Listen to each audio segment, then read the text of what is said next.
మీ పిల్లలు మీరు రెసిడెన్షియల్ కాలేజీలో జాయిన్ చేస్తున్నారు కదా, రేపు వాళ్ళు మిమ్మల్ని ఓల్డేజ్ హోమ్లో జాయిన్ చేస్తారు. చదువు అనేది జ్ఞానం పెంచడానికి తప్ప చదువుకుంటేనే మనిషి బతుకుతాడనేది కాదు. పిల్లలు సూసైడ్ చేసుకుని చచ్చిపోతుంటే గుండె తెరుక్కుపోతూ ఉంది. రెసిడెన్షియల్ కాలేజీలో వాళ్ళ వ్యాపారం అది, వాళ్ళు అలాగే చేస్తారు.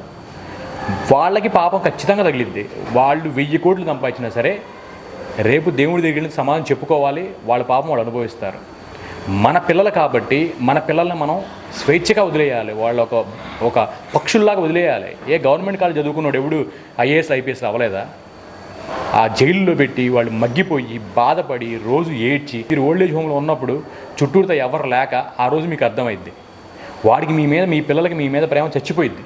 రైతు లేదంటే ఒక డ్రైవరు అన్ని వర్క్లు నేర్పించండి. దాంతోపాటు వాడిని డాక్టర్ కూడా చదివించండి. వాడిని జైల్లో పెట్టి వాడి మైండ్ అంతా ఆర్టిఫిషియల్ అయిపోయి రేపు వచ్చే వాడి భార్యని కూడా సైకోలాగా చూస్తాడు. వాడు ఇలాగే ఆ పంజరంలో పెట్టి ఆ అమ్మాయిని కూడా ఇలాగే చేస్తాడు.